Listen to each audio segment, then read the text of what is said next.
Bismillahirrahmanirrahim. Alhamdulillahi rabbil alamin. Wassalatu wassalamu ala asyrafil anbiya'i wal mursalin wa ala alihi wa sahbihi ajma'in. Subhanaka la ilma lana illa ma 'allamtana innaka antal alimul hakim. Rabbi syrah li sadri wa yassir li amri wahlul 'uqdatam min lisani yafqahu qawli. Allahumma arinal haqqa haqqan warzuqna ittiba'ah wa arinal batila batilan warzuqna ijtinabah. Amma ba'du. Muslimin muslimat, hadirin hadirat, mudah-mudahan dirahmati Allah Subhanahu wa ta'ala. Pertama-tamanya marilah sama-sama kita panjatkan kesyukuran kehadrat Allah Subhanahu wa ta'ala atas limpah kurnia dan keizinan daripada Allah dapat sama-sama kita menghadirkan diri ke rumah Allah pada malam ini untuk sama-sama kita melaksanakan tugas dan juga tanggungjawab kita sebagai hamba kepadanya. Mudah-mudahan kita sentiasa dirahmati dan diberkati oleh Allah Subhanahu wa ta'ala.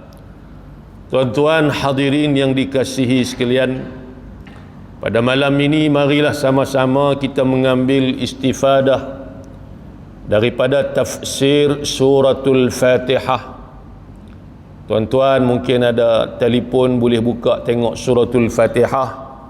Kalau ada yang terjemahan tu tengok, saya akan baca di sini walaupun tak sama dengan isi kandungan kitab ni. Sekurang-kurangnya kita dapat ambil manfaat bersama insya-Allah. Suratul Fatihah adalah merupakan surah yang pertama dari segi susunan di dalam Al-Quran daripada 114 surah. Namun pada proses penurunannya tidak seperti mana yang tersusun di dalam Al-Quran pada hari ini.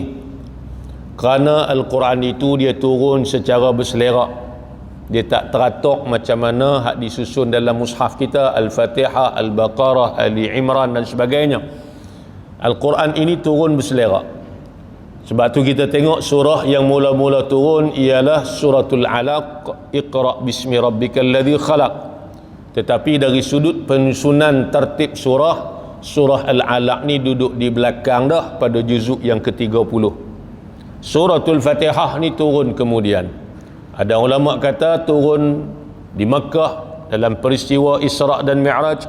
Ada ulama kata turun di Madinah. Ada ulama kata turun dua kali, sekali di Makkah, sekali di Madinah, ketika dalam peristiwa peralihan arah kiblat. Tapi walaupun turunnya lewat, dari segi penyusunan suratul Fatihah duduk pada surah yang pertama dari segi tertibnya. Maka ulama berbeza pandangan penyusunan surah ini, adakah ianya perintah daripada Nabi, wahyu daripada Allah, atau ijtihad para sahabat Nabi.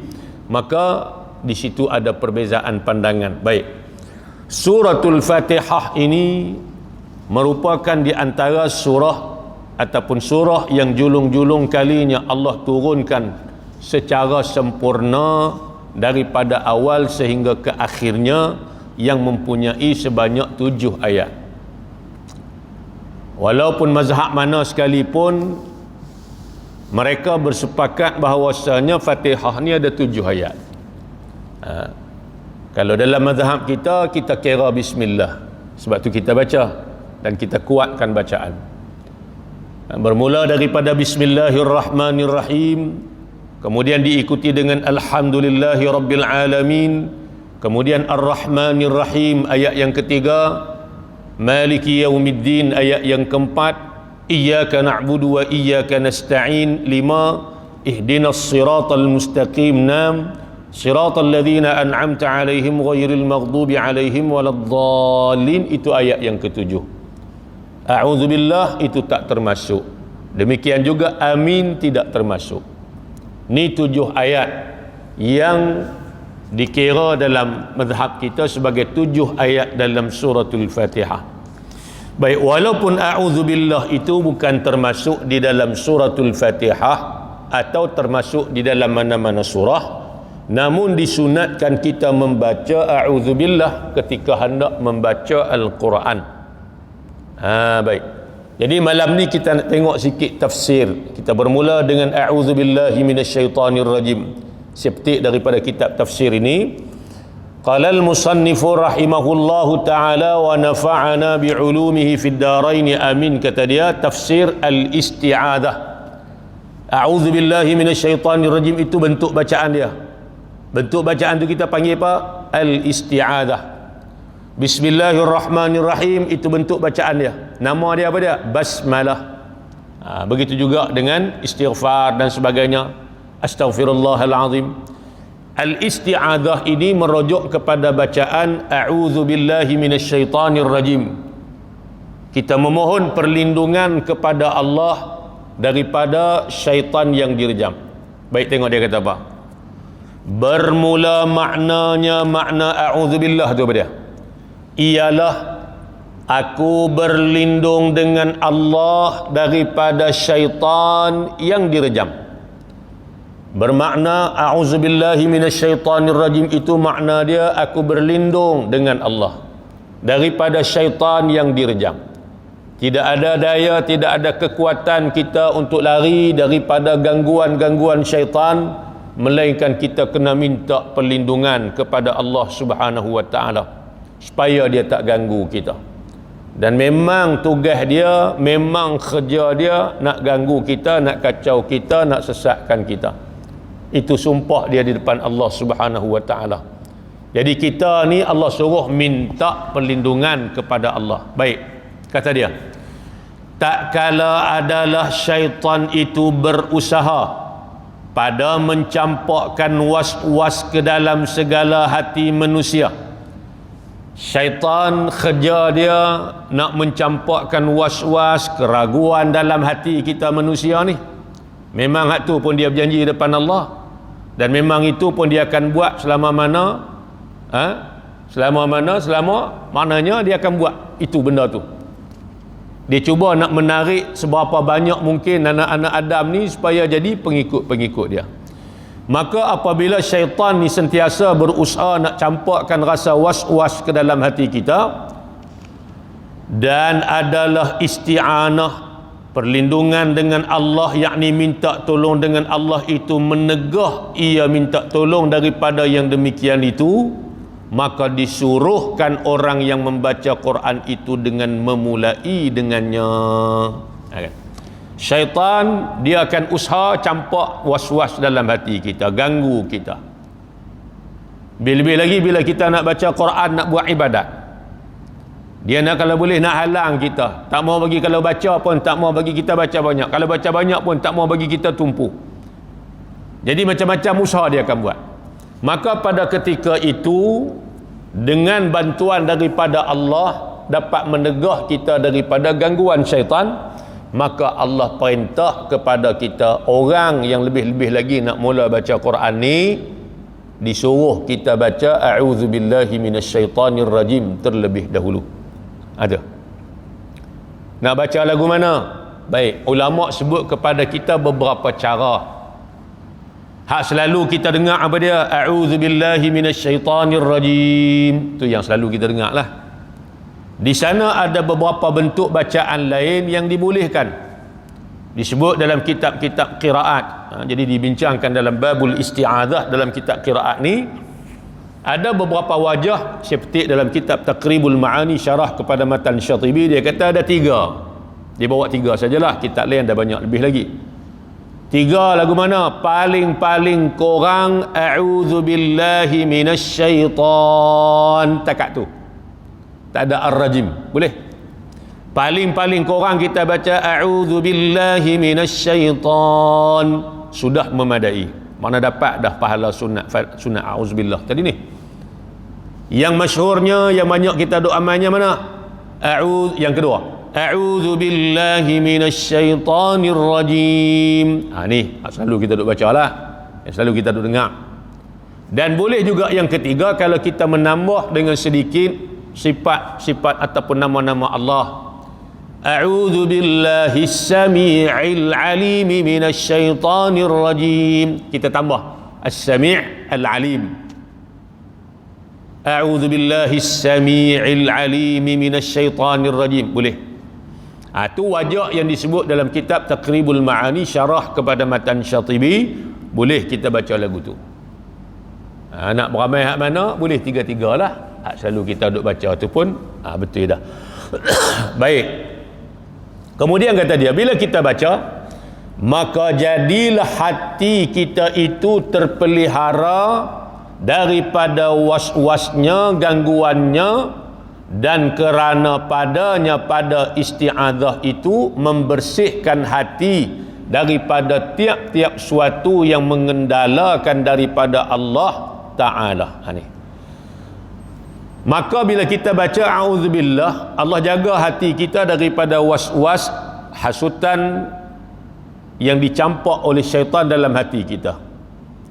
Dan juga pada a'udzubillah ini membersihkan hati kita daripada perkara-perkara yang boleh mengganggu kita, tumpuan kita kepada Allah. Dan ada padanya pada a'udzubillah itu ikrar, pengakuan dengan lemah dan dhaif. Pada lafaz isti'adzah itu juga menunjukkan kita ni lemah, bergantung dengan Allah Subhanahu wa ta'ala. Nak lawan dengan syaitan, gangguan dia, was-was dia, kena bergantung, minta tolong dengan Allah Subhanahu wa ta'ala. Allah suruh kita minta berlindung dengan Allah daripada syaitan. Tiba-tiba kita ni nak hidup kawan dengan dia, buat apa? Kerana nak jadi hebat, kerana nak menuntut ilmu sihir dan sebagainya. Jangan, binasa. Allah kata apa? Fattakhiduhu aduwa. Dia ni musuh kamu, maka jadikan dia sebagai musuh, bukan sebagai teman, bukan sebagai kawan. Bukan hidup kawan dengan dia, tapi dia musuh kita. Dia takkan bawa kita kepada kebaikan, melainkan apa yang dia nak bawa kita kepada kejahatan dan keburukan. Nak lawan dia dengan apa? Bukan dengan silat, bukan dengan senapang, bukan dengan golok pedang dan sebagainya. Tapi ini di antara doa yang diajak oleh Allah, supaya kita minta Allah lindung kita daripada gangguan-gangguan syaitan. Tak kira masa mana pun, bukan baca Quran saja. Kadang-kadang mari gangguan, was-was, macam-macam lah. Cepat-cepat a'udzubillahi minasyaitanir rajim. Demikian juga kalau mari panas baran kita tengah duk marah, kan? Jenis darah panglima ni, dikira nak marah orang bila marah, marilah nak maki hamu dan sebagainya. Cuba cepat-cepat a'udzubillahi minasyaitanir rajim. Minta Allah lindung kita daripada syaitan yang direjam. Baik. Dan ada padanya pada a'udzubillah itu i'tiraf dengan kudrat kekuasaan Allah Subhanahu wa ta'ala, dan bahawasanya Al-Ghani Al-Qadir atas menolak segala kemudaratan dan kebinasaan. Kata dia di sini, a'udzubillah ini juga menunjukkan betapa Allah itu maha kuasa, Allah maha kaya, Allah berkuasa menolak kemudaratan dan kebinasaan daripada kita. Tak ada siapa boleh lawan melainkan dengan mohon perlindungan kepada Allah. Dan dengan bahawa sesungguhnya syaitan itu musuh yang amat nyata ni. Syaitan ni musuh kita yang paling nyata, jelas Quran sebut. Innahu lakum aduwwum mubin. Dalam Quran surah Yasin kita duk baca tu. Innahu sesungguhnya dia syaitan iblis, lakum bagi kamu, aduwun musuh, mubin yang sangat nyata jelas. Habis tu pasal apa nak hidup kawan dengan dia? Nak jadi bomo, nak jadi hebat, terbang, jalan tayak kawan dengan setan. Dia bukan kawan kita.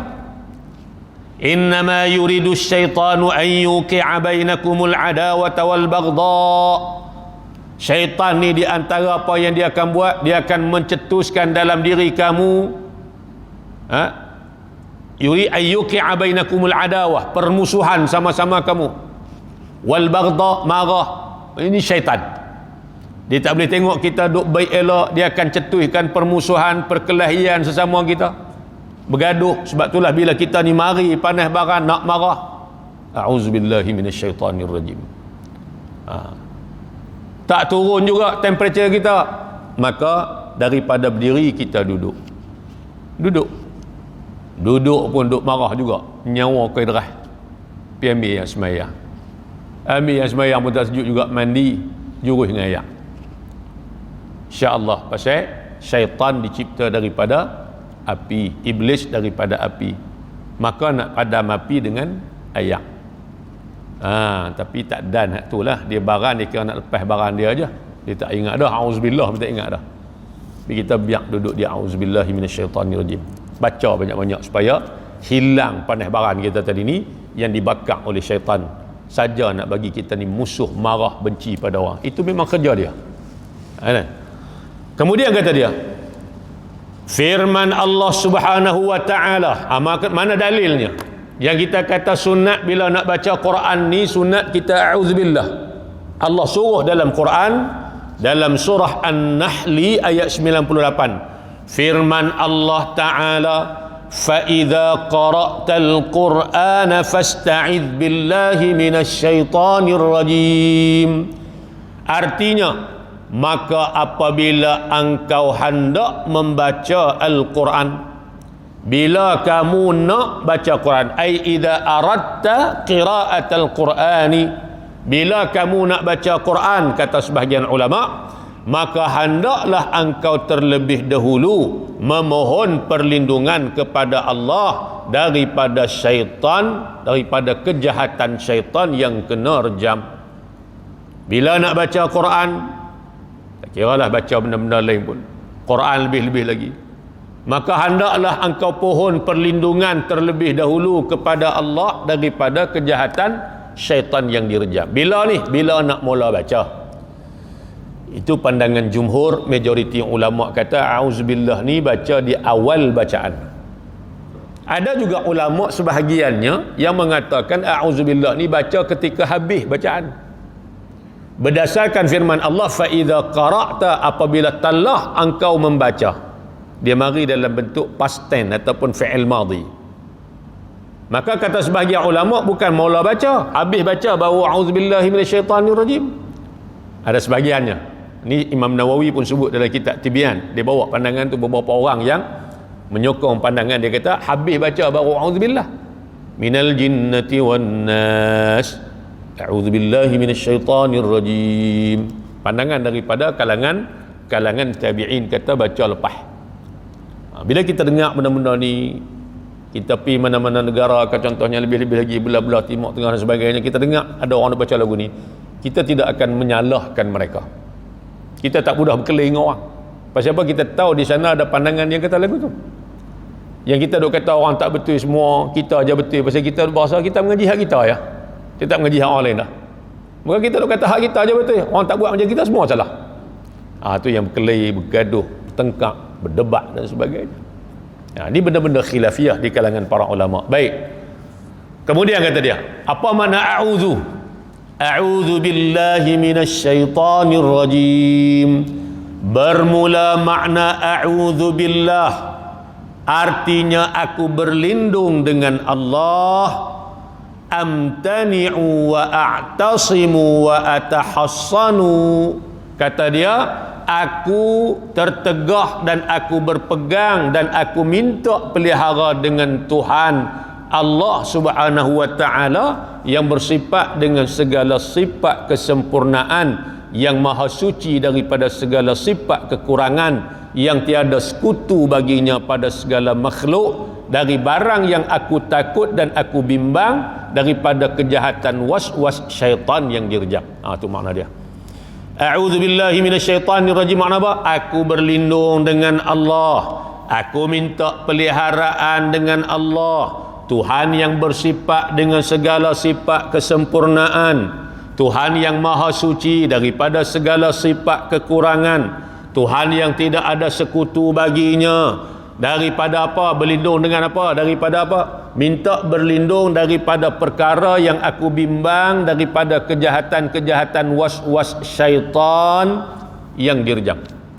Itu makna auzubillah satu ayat tu yang kita duk baca tu. Baca bagi elok lah, a'udzubillahi minasyaitanirrajim.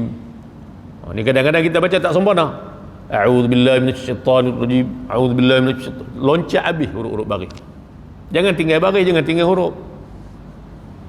Sama juga bagi salam pun, assalamualaikum, assalamualaikum warahmatullahi, bagilah ni, waalaikum, waalaikum, ni pun biar pada berontiong ni, berontiong bagi salam memakrak sifat huruf elok. Kita bagi salam lekeh dengar waalaikum ni pun, kita nak jawab tak jawab sama banyak.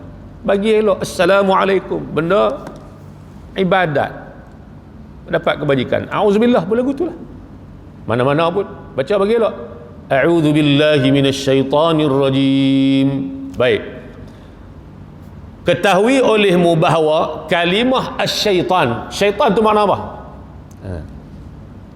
Kita tengok gambar Piramli, Mak Nispu sebut syaitan sedap mah, dengan sifat, dengan makhraj dia. Syaitan disebut ta pun kemas elok. Jangan duk panggil ke orang syaitan ni, apa makna syaitan, berat. Asyaitan itu makna dia apa? Asalnya daripada kalimah apa? Syaitana yashtanu syatunan ay taba'ada 'anir rahmah. Allahu akbar. Yang kata syaitan ni makna dia apa dia? Daripada kalimah syatana yashtanu syatunan, yakni jauh ia daripada rahmat Allah Subhanahu wa taala. Dia ni jauh tak dapat rahmat Allah. Mana kalau kita panggil orang syaitan, kita duk berdoa supaya dia jauh daripada rahmat Allah. Kita doa tak elok ke dia, tak elok panggilan, tak elok, jangan duk panggil. Jangan duk gelak orang dengan gelaran yang tidak baik. Bi'salismul fusuqu ba'dal iman. Sejahat-jahat nama al-fusuq, nama yang fasik selepas daripada dia beriman. Panggil gelak yang elok. Jangan gelak, panggil nama dia lah. Lebih-lebih lagi dengan gelaran-gelaran yang tidak baik, syaitan, setan ke, tak kira lah. Baik. Makna apa? Jauh ia daripada rahmat Allah. Dia ni makhluk yang Allah tak beri rahmat. Kita nak masuk syurga dengan apa? Bukan dengan amal kita, dengan rahmat daripada Allah. Maknanya tak dapat rahmat ni, jangan haraplah syurganya. Dan berkata setengah ulama, ia syaitan itu daripada kalimah syata yashitu idza halaka wahtaraqa. Sebahagian ulama kata kalimah syaitan ni asalnya daripada perkataan syata madhi dia, yashitu mudhari' dia, idza halaka wahtaraqa, artinya apabila binasa dan terbakar hangus ia. Tu syaitan ni makna binasa, syaitan ni makna terbakar hangus, dibakar dengan api neraka. Tu jangan senang-senang duk panggil orang syaitan, setan dan sebagainya. Berat makna dia. Lepas tu kita kena mengaji. Bila kita mengaji, kita tahu. Bila kita tahu, barulah kita boleh beza mana baik, mana elok, mana tak elok, mana buruk. Baru kita buat benda hak baik-baik, kita tinggal benda hak buruk. Kalau tak mengaji, tak tahu apa, kita duk kata tak apa hak kita buat tu. Dan baik. Dan ar-rajim. A'udzubillahi minasyaitanir rajim. Ar-rajim tu apa dia? Kita baca dalam terjemahan, dia kata yang direjam. Kan? Atas wazan fa'il, dengan makna fa'il, artinya yang merejamkan ia syaitan dengan waswasah dan kejahatan. Syaitan yang merejam, yang mencampakkan dalam hati-hati kita ni waswas dan perkara-perkara yang tidak baik. Maknanya aku berlindung dengan Allah, Tuhan yang bersifat dengan segala sifat kesempurnaan ni, daripada syaitan, daripada makhluk yang jauh daripada rahmat Allah, yang dia ni sentiasa berusaha nak campak dalam hati kita ni benda hak tak baik, benda hak tak elok, benda jahat. Minta Allah lindung kita. Kita tak ada daya, tak ada kekuatan nak lawan dia. Kita tak nampak dia, Allah bagi kita tak nampak. Tapi manusia hari ni dia cari nak bagi nampak juga. Tak ada kerja.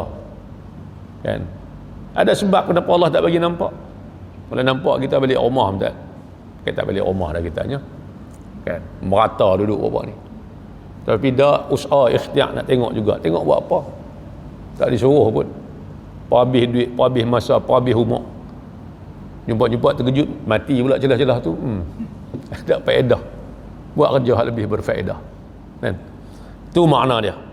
Dan berkata setengah ulama, itu sebahagian pandangan, berkata setengah ulama bahawasanya dengan makna maf'ul, artinya yang direjam akan syaitan dengan azab. Aku berlindung dengan Allah daripada syaitan yang direjam. Direjam dengan apa? Direjam dengan azab api neraka.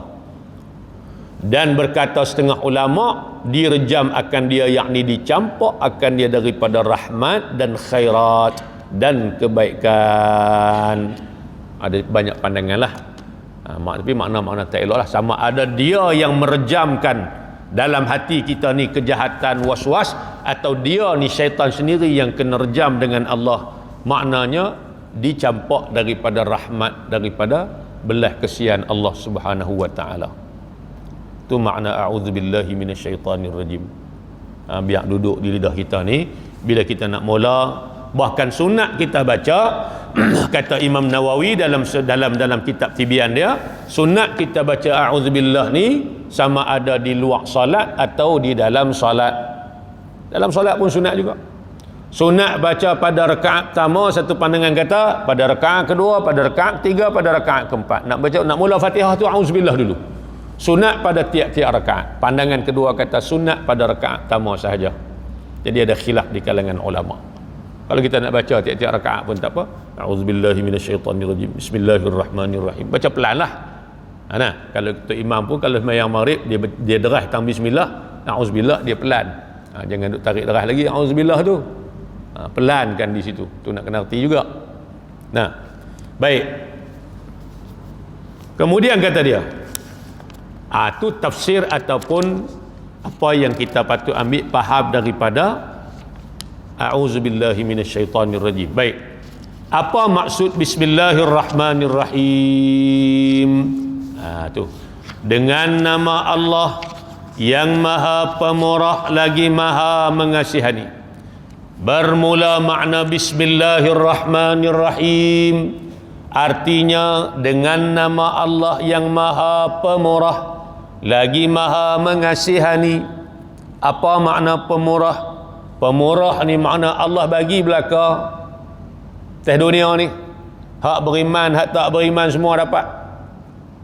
Hak beriman boleh makan, hak tak beriman pun boleh makan. Hak semayang boleh makan, hak tak semayang pun boleh makan.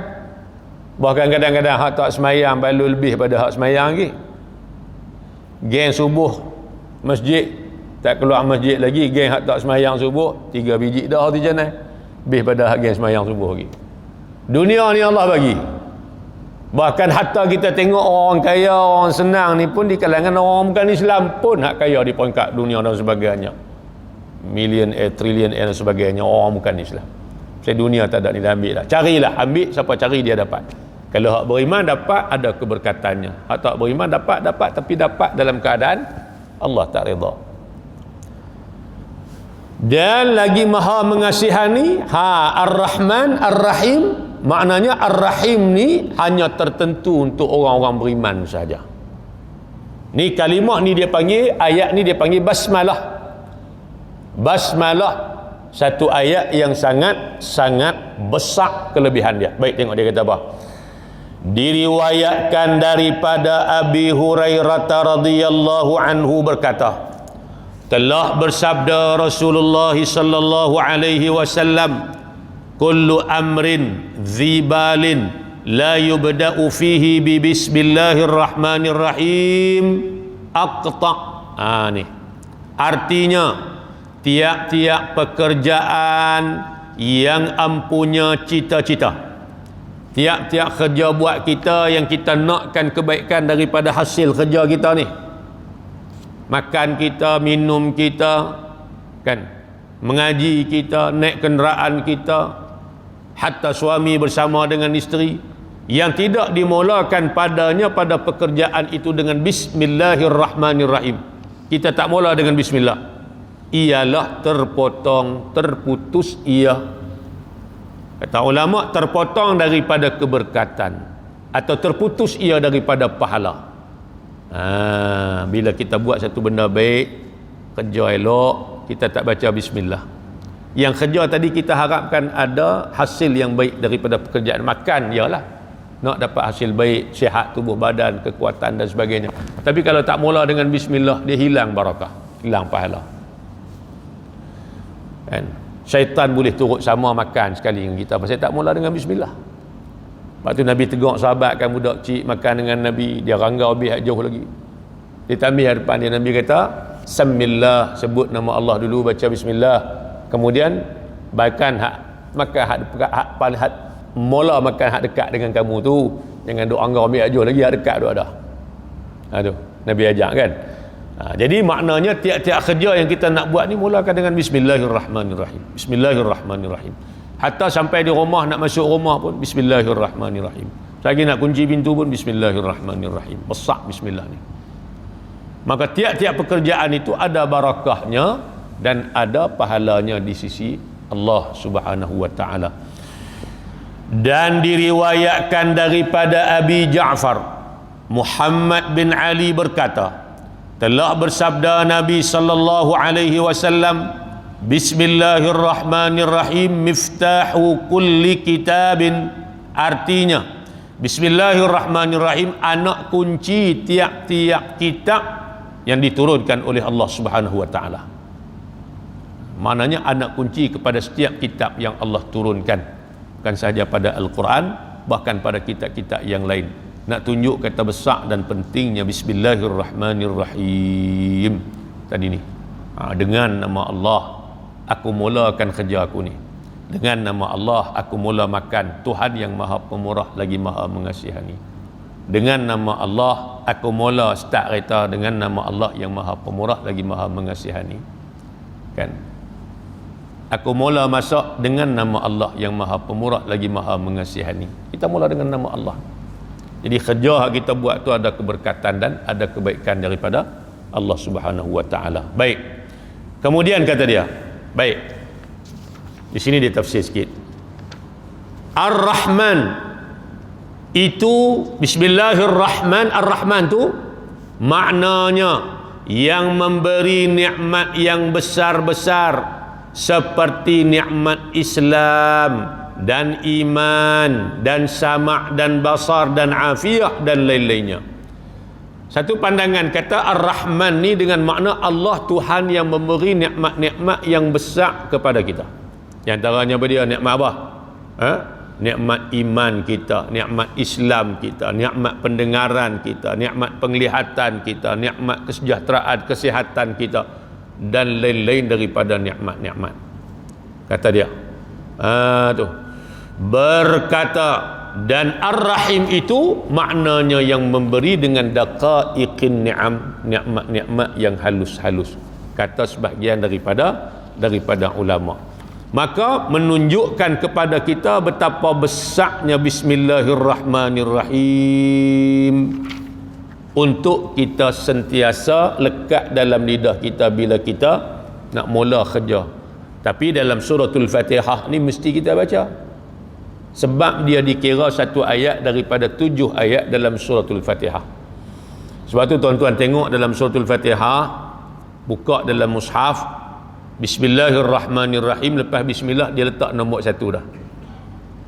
Dia bulat, dia pun nombor 1. Tapi bila tuan-tuan tengok bismillah dalam surah-surah lain, Baqarah sebelah dia tu senang nak compare kan. Fatihah belah kanan, bismillah, Baqarah belah kiri kita tengok. Bismillah hak duk pada Fatihah ni, Bismillahirrahmanirrahim, ada bulat, ada nombor 1. Bismillah hak duk dalam surah Baqarah ni, Bismillahirrahmanirrahim, kosong, tak ada apa. Dia tak boleh nombor. Pasal apa? Pasal bismillah dalam Fatihah dikira sebagai satu ayat. Mana kita kena baca. Kalau kita tak baca, tak jadi 7 ayat Fatihah kita. Sedangkan bismillah pada surah-surah yang lain disunatkan baca, tak termasuk dalam bilangan ayat-ayat dalam surah tersebut. Bermula daripada Baqarah sampai An-Nas, kan?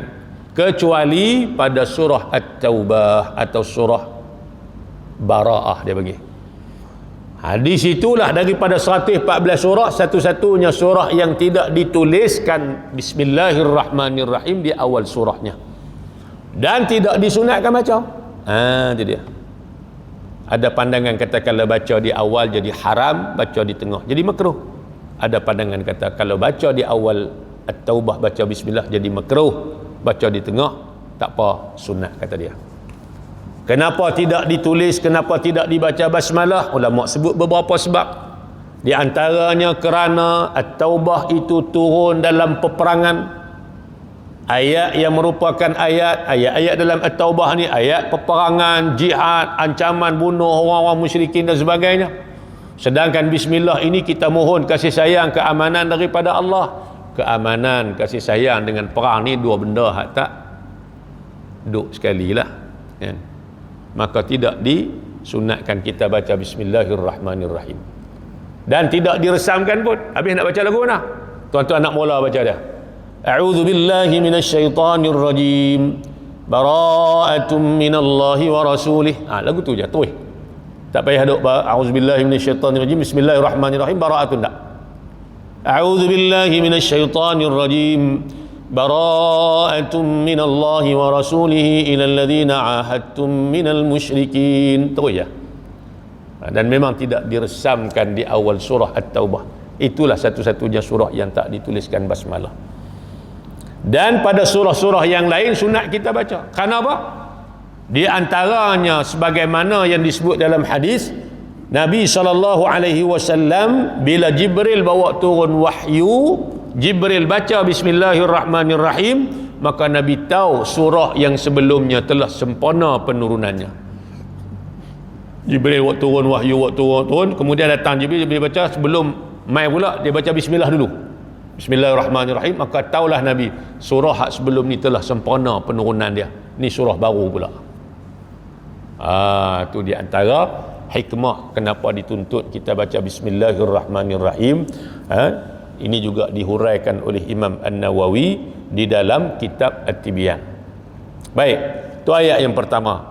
Ar-Rahmanir-Rahim. Ayat yang kedua. Ar-Rahmanir-Rahim. Maaf, alhamdulillah. Bismillahirrahmanirrahim. Alhamdulillahi rabbil alamin. Baik, artinya segala puji-pujian itu tertentu bagi Allah, milik Allah, Tuhan yang mentadbir dan memelihara sekalian alam ini.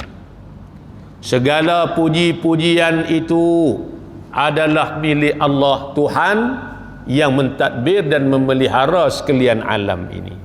Semuanya hak milik Allah, segala puji-pujian. Kita tak ada apa, kita makhluk, kita lemah. Orang puji kita kaya, kaya tara mana sangat kita, lama mana kita nak kaya.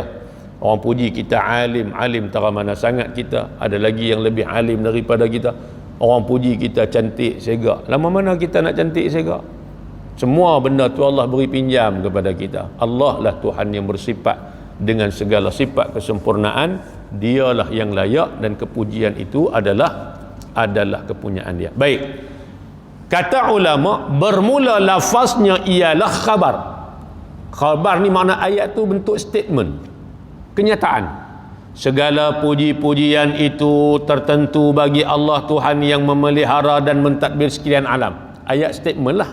Ayat Allah nak cerita kat kita, puji-pujian itu kepunyaan Allah, milik Allah. Tetapi maknanya amar, maknanya adalah perintah, suruh. Apa dia?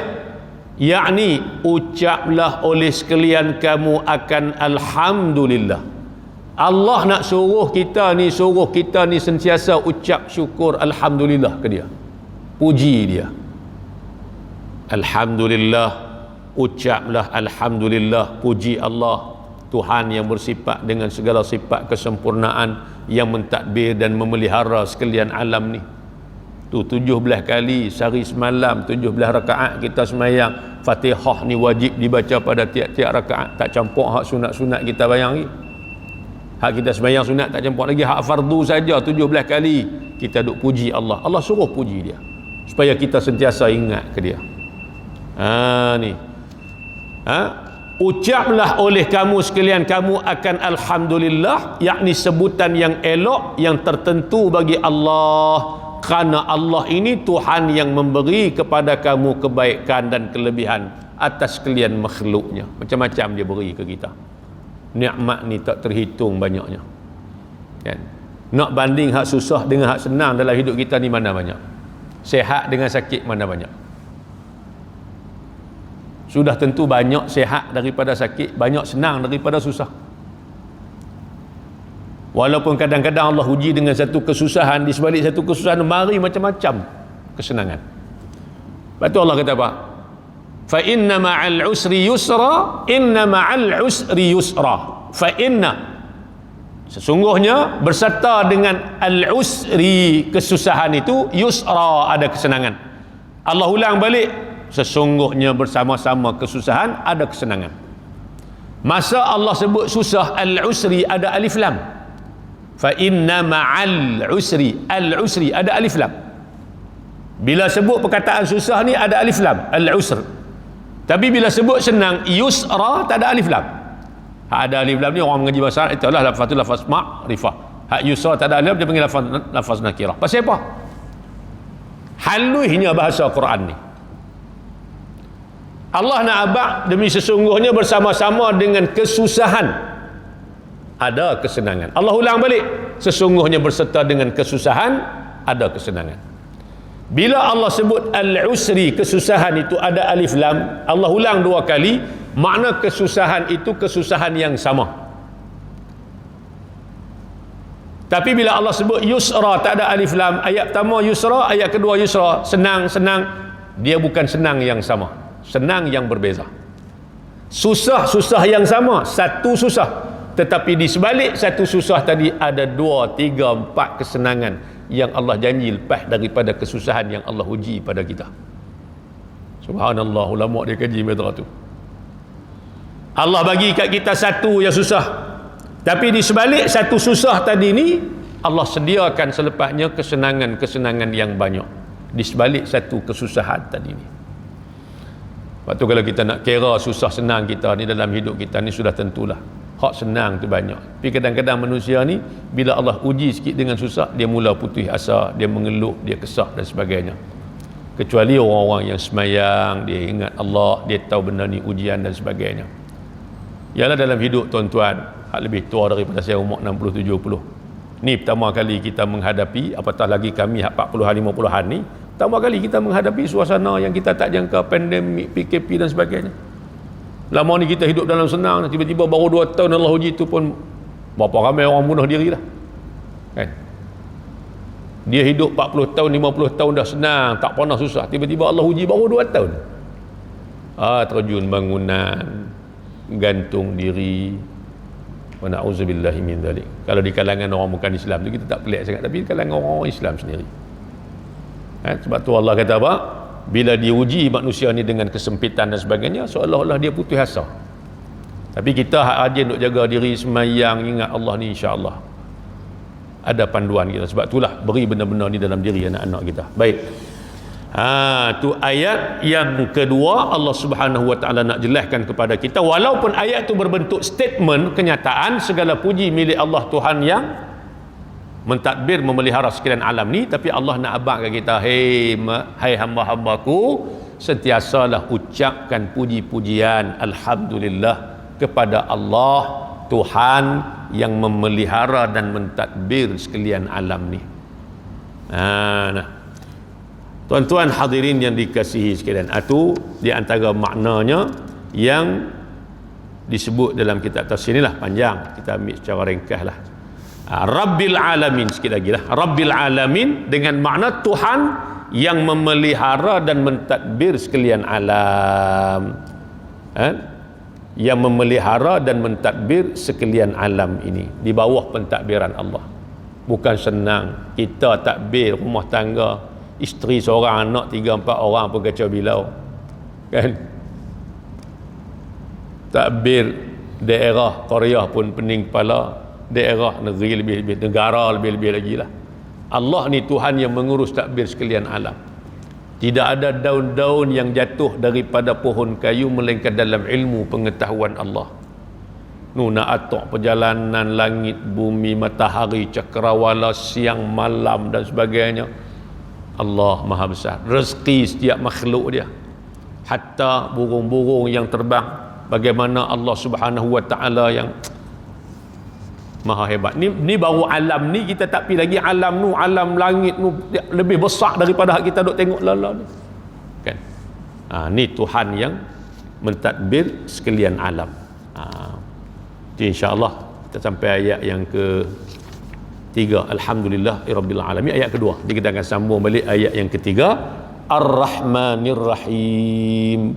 Tuhan yang amat pemurah lagi amat mengasihani. Ila akhirih, wallahu subhanahu wa ta'ala a'lam. Bismillahirrahmanirrahim. Alhamdulillahirabbil alamin. Wassalatu wassalamu ala asyrafil anbiya'i wal mursalin wa ala alihi wa sahbihi ajma'in. Allahumma arhamna bil Qur'an waj'alhu lana imaman wa nuran wa hudan wa rahmah. Allahumma dhakkirna minhu ma nusina wa 'allimna minhu ma jahilna warzuqna tilawatahu ana al-laili wa atrafan nahar waj'alhu lana hujjatan ya rabbal alamin. Allahumma inna na'udzu bika min ilmin la yanfa' wa min qalbin la yakhsha' wa min 'amalin la yurfa' wa min du'a'in la yusma'. Na'udzu bika min ha'ula'il arba'. Rabbana atina fid dunya hasanatan wa fil akhirati hasanatan wa qina 'adzaban nar. Wa sallallahu ala sayyidina Muhammadin wa ala alihi wa sahbihi wa baraka wa sallam. Walhamdulillahi rabbil alamin. Taqabbalallahu minkum. Inna minkum taqabbal ya karim.